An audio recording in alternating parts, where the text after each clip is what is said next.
Hey guys, it's Bro You Whack, and today I got an Overwatch video that's something like I didn't think I would have to do, and just really have to talk about, but today I wanted to talk about kind of like my last couple of days about my biggest SR job, because, yeah, you guys know, I always try to keep it 100 with you. I never try to fake just being me, really. I never try to be the greatest. I never claimed to be the greatest. Even in my first video that I've ever made, I always said that I don't think I'm the greatest player in Call of Duty, and I don't think that in Overwatch.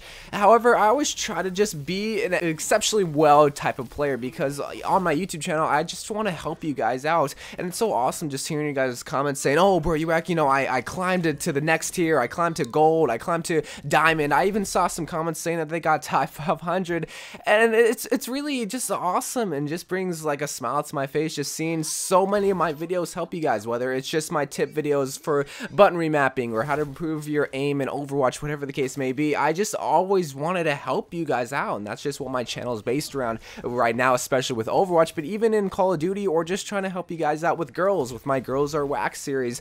I really only try to help you guys out, just improve yourself. With that being said, I always try to just, I guess I always put this extra pressure on me to try to do well in Overwatch, especially in the competitive scene. In Quick Play, I always just try to have fun. If you ever see me in Quick Play just playing like Genji or Diva or Zarya, it's either one, I'm trying to learn a brand new hero, or two, I'm just trying to have fun. But when it comes to competitive, yes, I do try to have fun, but sometimes, man, I put so much pressure on me to do well, because, well, I feel like if I don't do well, like if I don't get in that next tier, if I drop down, then I feel like I let a lot of people down, or they think like, oh, how come you can give all these tip videos and you can't even perform yourself? It's a lot of pressure sometimes, and with my last recent days of competitive, it's probably the worst drop I've ever experienced. However, it's something similar that's happened to me before. It's not like I haven't dropped tremendously beforehand. If you guys know what I'm talking about, back in Season 3, when I first got into Diamond, I was playing a whole lot of Mei. When I say a whole lot of Mei, I played a whole lot of Mei, even on attack, and there was this one time, I think it was towards the end of the season, where I dropped from about mid-diamond all the way to like mid-platinum or something. So I dropped a whole lot of SR, and you guys probably know what I'm talking about.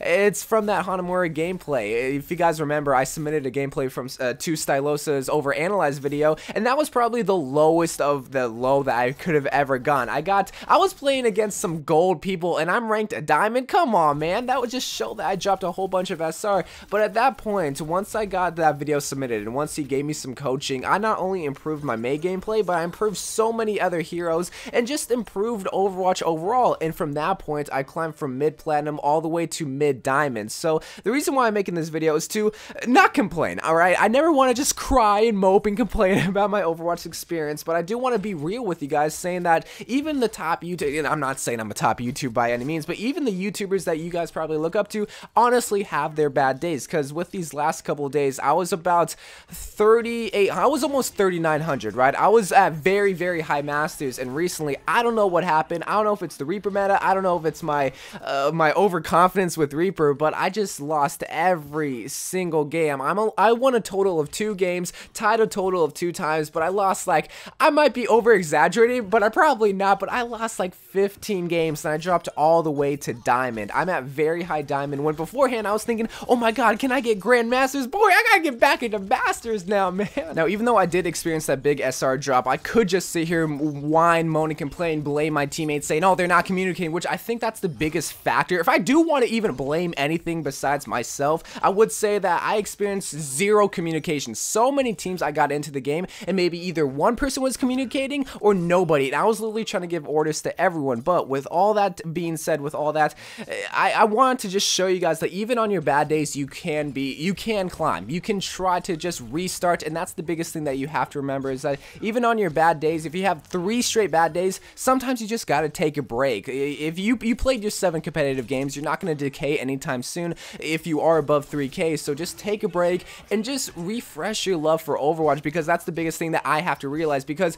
in the past, whenever a new season starts, my love for competitive Overwatch is just fresh, and I just do phenomenal. I just perform to my fullest potential, because, well, I'm motivated and I have the intentions to do well. But when you go on this big losing streak, your motivation and just your mentality when playing competitive Overwatch, it just drops just tenfold, and you do want to perform well, but really you're just accepting the fact that you're probably gonna lose. No, you should always be ready to accept the fact that you're ready to win. Easier said than done though, and I totally get it. But that's what these videos are for, and just trying to relate to you guys, because I'm sure you guys have experienced much greater SR losses, and that's what I want to hear from you guys. I want you guys to comment down below what your biggest loss is, but how you were able to bounce back, because maybe if it was recently, maybe you haven't bounced back yet, but more than likely it's stepping stones. Everybody experiences bad drops, myself included. The Styes, the Force Gamings, the Astro Kitties, so many people experiences big SR drops, but it's a stepping stone to be able to help you bounce back, because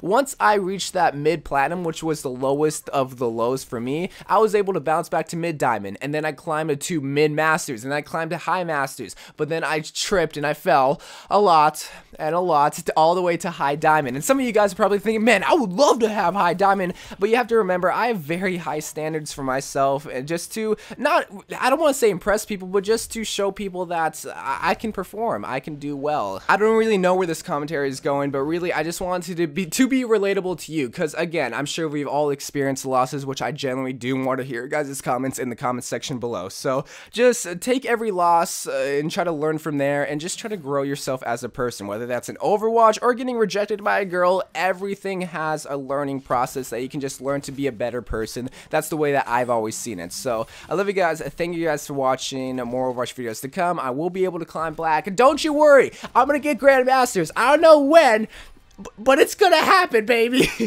I love you guys, and bye.